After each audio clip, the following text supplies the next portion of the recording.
Hello guys, എല്ലാവർക്കും സുഖമല്ലേ? ഞങ്ങൾക്ക് ഇവിടെ സുഖം തന്നെയാണ് കേട്ടോ. അപ്പോൾ ഇന്ന് നമ്മുടെ 45 ഡേയ്സ് ഓഫ് വെയിറ്റ് ലോസ് ചാലഞ്ചിന് ഡേ 4 ആയിട്ടുണ്ട്. ഇന്ന് ഞാൻ എണീച്ച ഉടനെ തന്നെ വെയിറ്റൊക്കെ ചെക്ക് ചെയ്തു. ഇന്നത്തെ വെയിറ്റ് 84.50. എൻ്റെ സ്റ്റാർട്ടിങ് വെയിറ്റ് 85.40 ആയിരുന്നു കേട്ടോ. അപ്പോൾ എൻ്റെ ചെറുതായിട്ട് വോയിസിനും എനിക്ക് മൊത്തത്തിലൊരു ക്ഷീണമുണ്ട്. ഇപ്പം ഞാൻ ഈ വോയിസ് ഓവർ എണീച്ച സമയത്ത് എനിക്ക് പനിയാണ് കേട്ടോ. അപ്പോൾ അതിൻ്റേതായിട്ടുള്ള കുറച്ച് ബുദ്ധിമുട്ടുകളുണ്ട്. അപ്പോൾ എന്തെങ്കിലുമൊക്കെ ഉണ്ടെങ്കിൽ ക്ഷമിക്കുക കേട്ടോ. അപ്പോൾ ഇതാ മക്കളൊക്കെ സ്കൂളിലേക്ക് ഇറങ്ങുന്ന ആ ഒരു ടൈമാണ് കേട്ടോ. അപ്പോൾ ഭയങ്കര തിരക്ക് പിടിച്ച ഒരു ടൈമാണ്. പക്ഷേ ഇവർ എത്രയും സ്ലോ ആക്കാമോ അത്രയും സ്ലോ ആയിട്ടേ പോവുള്ളൂ കേട്ടോ. കുറച്ച് മടിയുണ്ട് എന്ന് വേണം പറയാൻ. അപ്പോൾ ഞാൻ സുജി മക്കളൊക്കെ ഡ്രോപ്പ് ചെയ്ത് വന്നതിന് ശേഷമാണ് ഞങ്ങൾ ഒരുമിച്ചാണ് കേട്ടോ ബ്രേക്ക്ഫാസ്റ്റ് കഴിക്കുക.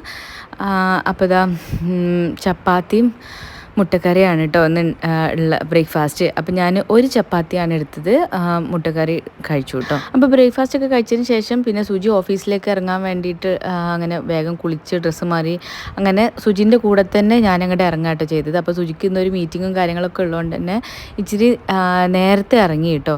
അതുകൊണ്ട് തന്നെ ഞാനിന്ന് സുംബൻ്റെ അവിടെ നേരത്തെ എത്തിയിട്ടുണ്ട് കേട്ടോ. അപ്പോൾ ഞാൻ മാത്രമേ ഉണ്ടായിരുന്നുള്ളൂ. അപ്പോൾ പിന്നെ ഞാൻ ഈ വരുമ്പോൾ ഇടുന്ന ഡ്രസ്സല്ല കേട്ടോ ഇടുക. പിന്നെ ഞാൻ ടീഷർട്ടും ട്രാക്ക് സ്യൂട്ടും ഷൂ ഒക്കെ ഇട്ടിട്ടാണ്, പിന്നെ അതല്ലേ നമുക്ക് കുറച്ചും കൂടി കംഫർട്ട് ഡ്രസ്സ്.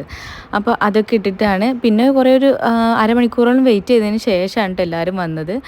അപ്പോൾ അതൊക്കെ കളിച്ച് കഴിഞ്ഞതിന് ശേഷം വീട്ടിലെത്തിയപ്പോൾ നല്ല വിശപ്പുണ്ടായിരുന്നു. ഞാൻ ആദ്യം ഇന്ന് ഫുഡ് കുറക്കണം എന്നൊക്കെയുള്ള ഒരു ചിന്തയിൽ ഞാനിതാ ഒരു മുട്ട കഴിച്ചു കേട്ടോ. ഒരു ഫുൾ എഗ്ഗാണ് കഴിച്ചത്.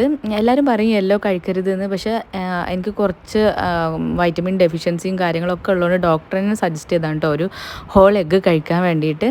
2 എഗ്ഗെങ്കിലും കഴിക്കണം എന്ന് പറഞ്ഞിട്ടുണ്ട്. അപ്പോൾ ഇന്ന് ഞാൻ ഒന്നേ കഴിച്ചിട്ടുള്ളൂ. അതിന് ശേഷം വീണ്ടും വിശപ്പായപ്പോൾ ഞാൻ കഷ്ടപ്പെട്ട് ഒരു പച്ചമുന്തിരി ഇച്ചിരി കഴിച്ചുള്ളൂ കേട്ടോ. ഒരു 8 തന്നെ കഴിച്ചിട്ടുണ്ടാവുള്ളൂ, കാരണം നല്ല പുളിയായിരുന്നു. അപ്പോൾ അത് അവിടെ അങ്ങോട്ട് വെച്ചു. അതിന് ശേഷം മക്കളെ പിക്ക് ചെയ്യാൻ വേണ്ടി ഇറങ്ങിയതാണ് കേട്ടോ. ഒരു 2:30 മണി കഴിഞ്ഞിട്ടുണ്ടാവും. പിന്നെ ഞാനൊന്നും കഴിച്ചിട്ടുണ്ടായിരുന്നില്ല കേട്ടോ. അപ്പോൾ മക്കളെ കൂട്ടി വീട്ടിലെത്തിയാൽ മക്കൾ ആദ്യം ടോട്ടനോട് കുറച്ച് സംസാരിച്ചിട്ട് വീടിനകത്തേക്ക് കയറുള്ളൂ കേട്ടോ. അപ്പോൾ ഇതാ ഒരു അച്ചപ്പം അവിടെ കണ്ടപ്പോൾ ഭയങ്കര കൊതി കേട്ടോ. അപ്പോൾ ഞാൻ ഈ ഒരു അച്ചപ്പും ചായയും കുടിച്ചു. കാരണം ഞാൻ 2 ദിവസമായിട്ട് എനിക്ക് നല്ല അങ്ങനെ ഒരു ഉറക്കം വരുന്ന പോലെയും ഇങ്ങനെയൊക്കെ ഉണ്ട്. അപ്പോൾ അങ്ങനെ വൈകുന്നേരത്തെ ചായ അങ്ങോട്ട് ഒഴിവാക്കാൻ പറ്റുന്നില്ല കേട്ടോ. അപ്പോൾ അതിൻ്റെ കൂടി ഈ അച്ചപ്പം കൂടെ അവിടെ കണ്ടപ്പോൾ എനിക്ക് സത്യം പറഞ്ഞാൽ കൺട്രോൾ ചെയ്യാൻ പറ്റിയില്ല. അപ്പോൾ ഞാൻ ഈ ഒരു അച്ചപ്പം ഈ കട്ടൻ ചായയും കുടിച്ചു. മക്കളും അപ്പുറത്ത് നിന്നൊക്കെ ഇതന്നെ കഴിക്കുന്നുണ്ട് കേട്ടോ.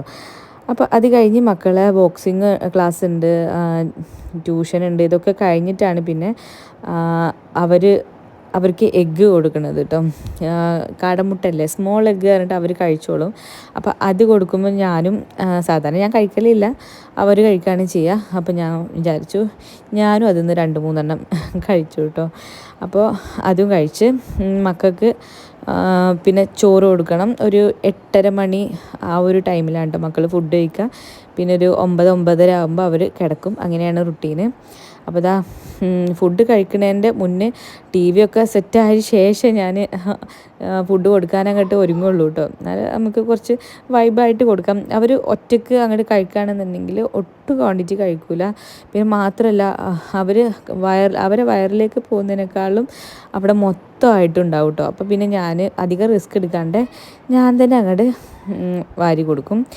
അപ്പോൾ ഇന്നെന്താ ചിക്കൻ പൊരിച്ചതും ചോറും പിന്നെ കുറച്ച് ഉപ്പേരിയൊക്കെ ഉണ്ടായിരുന്നു കേട്ടോ. അപ്പോൾ അതിൽ ഉപ്പേരിയിൽ എന്തിലോ ഒന്ന് നല്ല എരിവുണ്ട് എന്നിട്ട് അവൻ വെള്ളം എടുക്കാനൊക്കെ പോയി. അതൊക്കെ കഴിഞ്ഞിട്ട് പിന്നെ ഞാൻ കുറച്ച് പാത്രങ്ങളൊക്കെ കഴുകാനുണ്ട്. അപ്പോൾ ഞാൻ കുറച്ച് ദിവസമായിട്ട് ഞാൻ ഈ ഡിഷ് വാഷർ ഒന്ന് പൊക്കി നോക്കുന്നുണ്ട് കേട്ടോ. അപ്പോൾ നല്ല ഒരു സുഖം തോന്നിയപ്പോൾ പിന്നെ ഞാൻ ഇത് കണ്ടിന്യൂസ് ആക്കി. അതിലേക്ക് എല്ലാ സാധനങ്ങളും എടുത്ത് വെക്കുകയാണ്. പിന്നെ അപ്പുറത്തുനിന്നൊക്കെ കുറച്ച് പാത്രങ്ങളൊക്കെ എടുത്ത് കൊണ്ടുവരുന്നുണ്ടായിരുന്നു കേട്ടോ. അപ്പോൾ എല്ലാം എന്തായാലും വർക്ക് ചെയ്യിപ്പിക്കുമ്പോൾ എല്ലാ പാത്രങ്ങളും അതിലങ്ങോട്ട് വെക്കും, നല്ല ക്ലീനാവും. അപ്പോൾ ഞാനെല്ലാം അതിലേക്ക് എടുത്ത് വെക്കുന്ന ഒരു പണിയാണ്. പക്ഷേ ഈ കഴുകുന്ന അത്ര എന്തായാലും പണിയില്ല കേട്ടോ. അപ്പോൾ എല്ലാം അതിലേക്ക് വേസ്റ്റൊക്കെ കളഞ്ഞ് അങ്ങോട്ടേക്ക് വെക്കുകയാണ്. ഇപ്പോൾ എല്ലാ പാത്രങ്ങളും അതിലേക്ക് വെക്കുന്നുണ്ട് എന്നുണ്ടെങ്കിലും ഞാനിപ്പോൾ അത് വർക്ക് ചെയ്യിപ്പിക്കുന്നില്ല കേട്ടോ. കാരണം ഇനി ആരെങ്കിലും വെള്ളം കുടിച്ചിട്ടോ ഇങ്ങനെ ചായ കുടിച്ചിട്ടോ അങ്ങനെയൊക്കെ ഉണ്ടാകും. ഹസ്ബൻഡ് ഇനി വരാനാവുന്നേ ഉള്ളൂ. അപ്പോൾ ഹസ്ബൻഡ് വന്നാൽ മൂപ്പർക്ക് എന്തെങ്കിലും ചായ ആണ് മെയിനായിട്ട് രാത്രി കുടിക്കുക കേട്ടോ. അപ്പോൾ അത് ആ ഗ്ലാസ്സും ഉണ്ടാക്കിയ പാത്രങ്ങളും ഒക്കെ വീണ്ടും വെച്ചിട്ട് വർക്ക് ചെയ്യിപ്പിക്കാമെന്ന് വിചാരിച്ചു.